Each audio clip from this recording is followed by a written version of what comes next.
Everyone, we are live on Mighty Champions Daily. We come here every day at the same time. You can join from wherever you are. And we talk about the foundations of uh, mental health, well being. And usually, we pick up a theme and we go cover a week or so, a few days of discussing that, of practices, theory, and our experiences. So, thanks for being here. Today, we are continuing on the theme of positivity, positive psychology, why it's important, and how it's a habit, something we can teach ourselves and not feeling like, we are either grateful or we are not.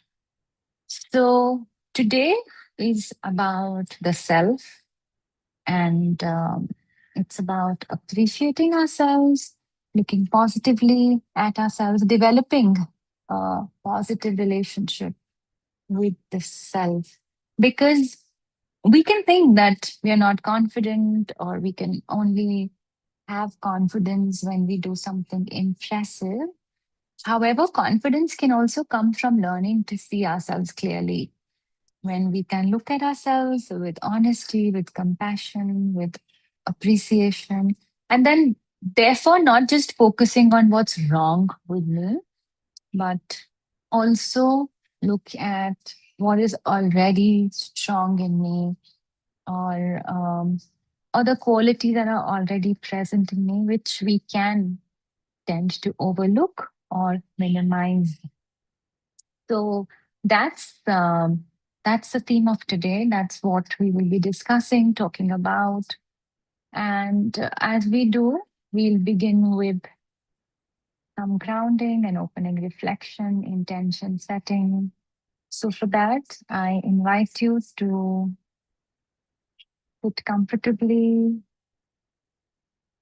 sit straight if that's possible, and then you can close your eyes or lower your gaze.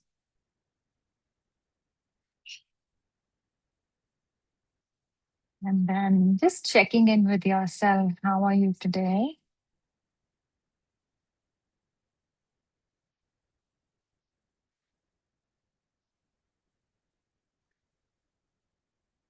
How's your body? How's your breath? How's your mind?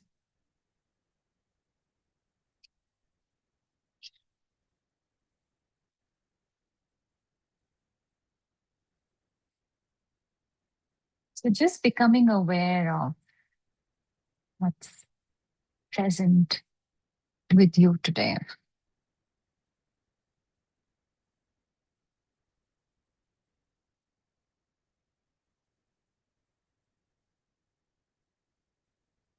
And then maybe thinking about, when was the last time you genuinely appreciated yourself? It can be so much easier to appreciate other people and ourselves. So just reflecting on when was the last time you actually really appreciated yourself. And not because someone praised you or you achieved something, but just for who you are.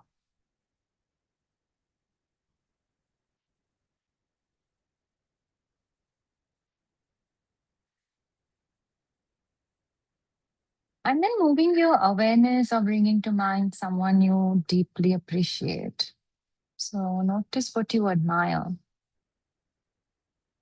What qualities do you admire? Maybe it's their kindness, their courage, their patience, their generosity, something else.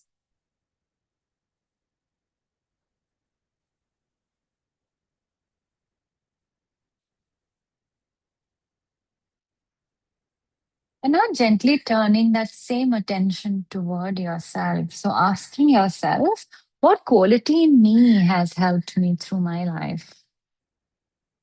And we're not looking for achievements, just for qualities. What quality in me has helped me through my life?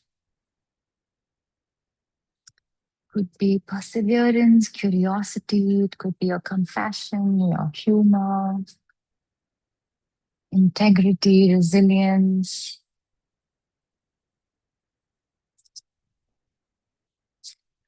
noticing your own quality that could have helped you through life.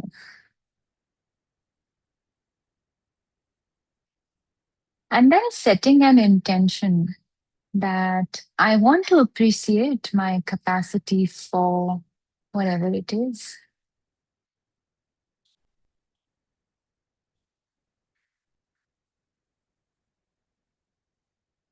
I want to appreciate my quality for whatever, for meeting challenges, going through life.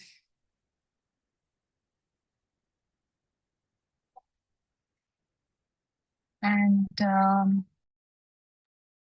with that, you can bring yourself back to the body, the breath, the room you're in, and then slowly opening your eyes. So we are talking about the self today, about the relationship we have with the self. And there are a few myths that I would like to, dispel in the beginning. The first one is that we could think that if we appreciate ourselves, that's pride. So we want to stay humble, and in this quest, for humility, we can begin to downplay ourselves. We could dismiss compliments. We could never acknowledge our strengths. But if you really look at what humility is, it's not thinking less of yourself, right? It's thinking of yourself accurately, in actuality. So rather than becoming experts at noticing our flaws, because that makes us feel or think that we are humble, we should reorient ourselves and think of humility as something which allows us to look at ourselves objectively. That's humility. It doesn't mean that we need to dismiss ourselves or what other people say to us about ourselves. The second myth is that if I am not hard on myself, I will not change. So we need to constantly beat ourselves up, find little things we don't do very well, and then continuously criticize ourselves for that. The truth is that we don't change with shame. No one changes with shame. We don't change when we associate, our failure with negative um, emotions. We change with reward. We change with positive emotions. And why is that? Because we need to be in homeostasis at all times. We need to feel balanced. Now, if something that we've not done very well creates shame in us and we guilt us or we are too hard on us, those negative emotions we want to get rid of. So, what do?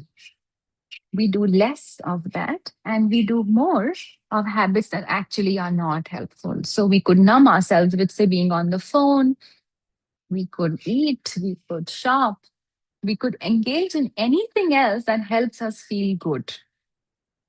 On the contrary, now, if we reward ourselves for doing something, small things, well, we associate positive emotions with our accomplishments and we don't beat ourselves up for things we are not doing so well. We want to do more of those. So, by being hard on ourselves, we are actually being counterproductive to our goal. The third myth is that we could think that we are not changing because we don't have enough willpower. And I hear that so much from people that, I don't have willpower. How will I change? How will I make myself better? How will I get anything done? We don't need willpower. I think willpower is, extremely exaggerated in our minds as something that allows us to change. We just need small habits. And the thing is that things we do become so hardwired and so automated in us that willpower is out of the window. There are other ways in which we can cultivate better habits. So So the point then is that shaming ourselves, belittling ourselves, demeaning ourselves, criticizing ourselves does not work. It creates more of everything we don't want. It is only when we actually look at the positive aspects of ourselves, when we appreciate ourselves, when we congratulate ourselves, encourage ourselves healthily, is when we are at least on the path to meet our own potential. So that's something that we need to really be aware of, and an activity or a practice that really helps is that the moment you catch yourself talking negatively about yourself, you apologize to yourself. So we use so many harsh words for ourselves, we shame our habits, we shame our bodies, we shame how we are, how we look, we shame our accomplishments, we shame ourselves for our failures. We use big words. So we use words like, I am never going to get this right. I'm always bad at this. I am an overthinker. I always fail at relationships. So when we again talk about ourselves in absolute words that are negative, we should again apologize to ourselves because that's not true.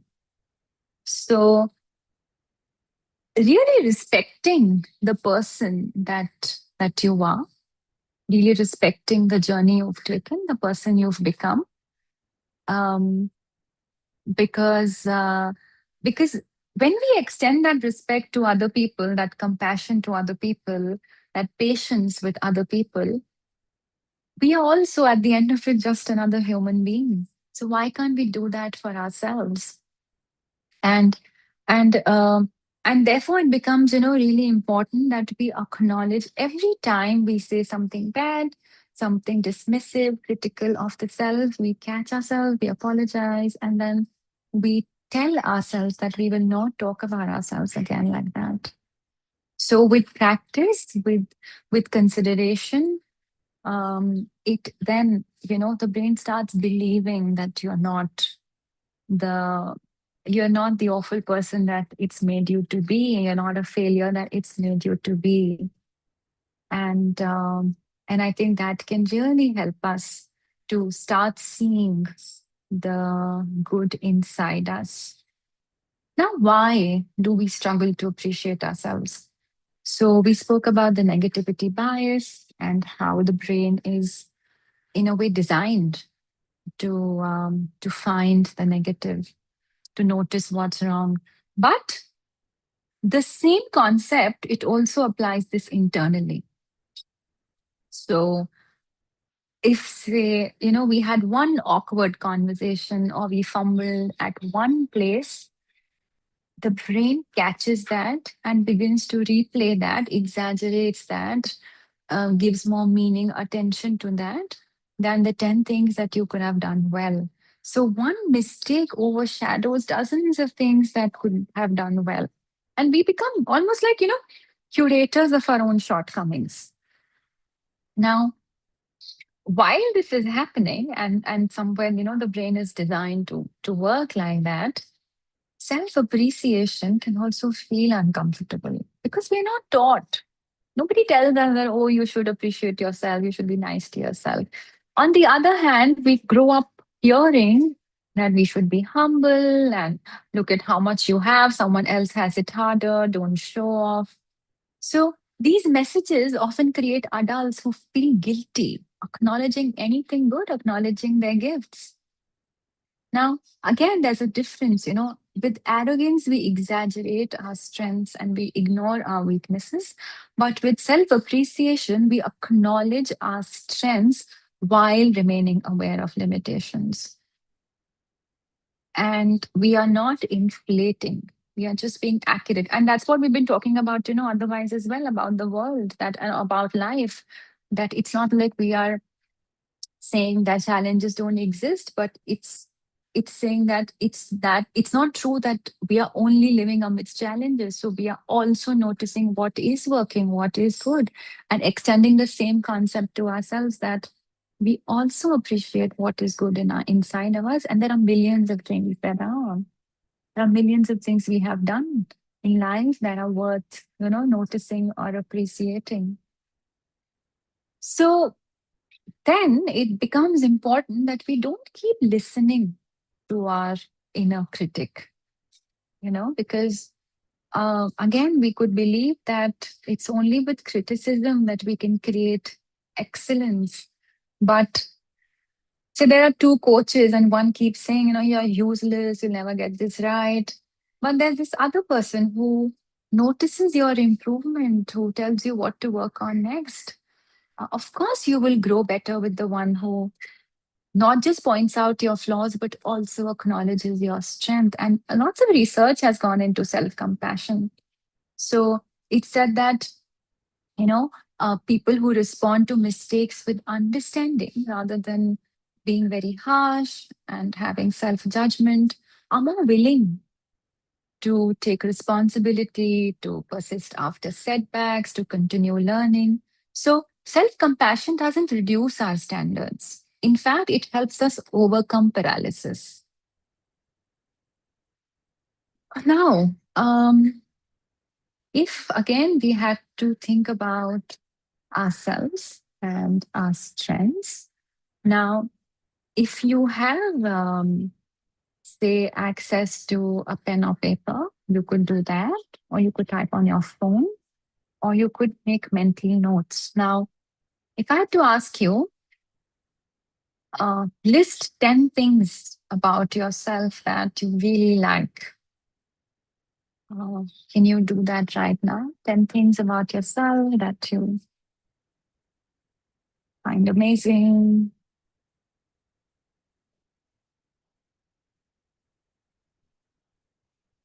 Writing them down, it could take a couple of minutes.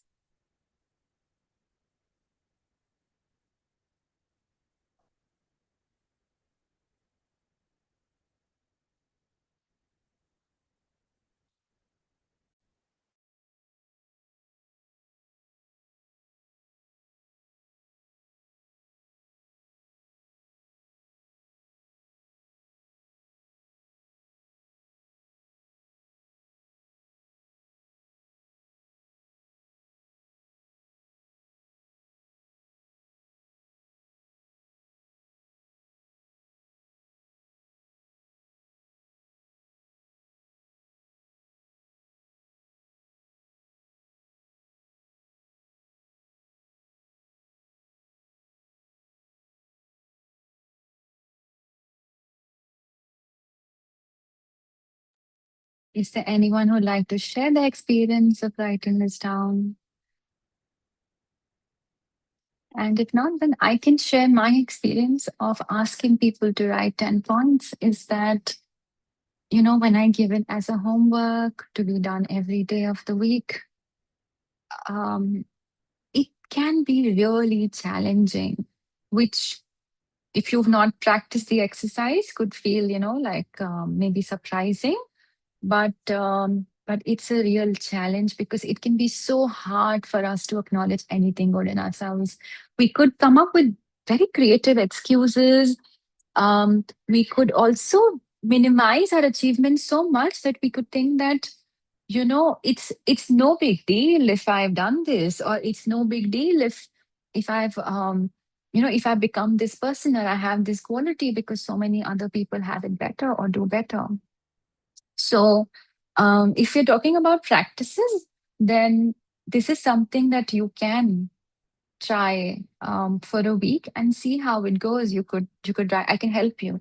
You can write your strengths as you see them. You can write your past achievements.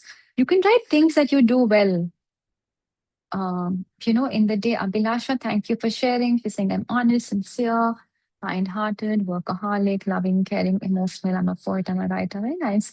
And Abhilasha, if you can do this, every day of the week, um, you might discover new things about yourself, and you might see that slowly with this exercise, your relationship to yourself might start transforming. So that's something, again, the second activity that we can do. Um, as you know, in this journey to transform your relationship with yourself. Now, another thing that I would like to talk about is that there's something that's happening in the brain, right? When we constantly dig in ourselves, we could think that self deprecation is harmless, but if every day I am saying I'm hopeless, I'm stupid, I'll never change, I'm not enough, the nervous system is hearing those words repeatedly. So over time, when we continue to do this again and again and again, several things are happening. Now, one thing that's happening is that we stop trying, we stop attempting things because we almost sure that failure is to happen. Failure feels inevitable. So our effort reduces, our attempts also reduce. Second is that we don't believe compliments. We start dismissing compliments because compliments are now conflicting with my self image. I don't believe I am that. And when someone else says you are that, then I want to negate it because that's not how I look at myself. Third thing that happens is that we start tolerating poor behavior from others, poor treatment from others, because we believe or we start to believe that we don't deserve better. So now other people can not maybe respect us as much because we are not respecting ourselves and we feel like I'm worth only this much. Fourth thing is that we could begin to constantly compare ourselves to others because our identity is now so fragile. There's always a scale. We are always assessing, do I have enough? Am I enough? Do I look better? Do I speak better? And the fifth and the last thing, which is also, a very dangerous thing, is that we can shrink our dreams because it's safer, it becomes safer to feel disappointment than feel hope. And so we could have started feeling like, oh, these are all the things I want to achieve in life, but with time and with constant um, negation of the self, demeaning of the self, those dreams now feel unattainable. And we feel like we'd rather live with the disappointment of not mm, having them met than the disappointment that we will experience if we attempt them and we won't get them because we don't have confidence, we don't trust ourselves. So yeah, it's a big price to pay. It's a huge price to pay if you look at it. And we can change it. That's the best thing. We can change it very easily by the third practice is by say thank you when someone compliments us. So there are three practices. I will list them down again that we can try at least for a week or so to get a feeler on if we are getting stuck somewhere, but then to continue until we really feel that we've transformed our relationship with the self. First being not talking about us negatively to others and to ourselves, catching ourselves if we do that, maybe going one step ahead, also apologizing to the self if we do that. The second, every day writing down 10 good things about us.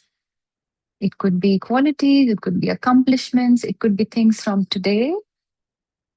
And the third thing is that rather than dismissing someone's compliment, if someone is saying a nice thing about us, instead saying thank you. And really like taking a moment to feel that, to also appreciate yourself. So, yeah, that was all the talking I had to do today. If there are any questions, we could take them. Else, I'd really urge you to think more about this, to reflect, ponder on this, and whatever feels accessible, like even little things that you can do for yourself, appreciating yourself, keeping in mind that it's the only way that helps us to create sustainable change and growth for the self. So, really committing to never talking ill about ourselves and always holding us in good light. Okay, then. So, thank you for your time, for practicing with me. And we'll be back tomorrow. We'll be ending this this topic of positivity, of gratitude tomorrow, and hoping to see you there. Same time every day. We assemble for Mighty Champions Daily Live. Okay, have a good day, have a good evening wherever you are. And sorry, there's a question which says, I will try, ma'am, but I feel that I have somewhat an imposter syndrome. Recently, it happened in one meeting. Everyone appreciated, but I felt I was okay, but not that much good. Yeah, exactly, exactly. We feel like we can dismiss ourselves. So as you practice Abhilasha, as you go through the say the discipline of catching yourself, of appreciating small wins, then you might and hopefully you will be able to come out of the imposter syndrome. It all depends on how much attention we are giving to the goodness in us. So yeah, so practice, and then maybe you will be sharing next week how that went for you, and how was your experience, and how often you caught yourself. That will be something interesting to explore. So okay. So thanks for being here. Thank you for practicing.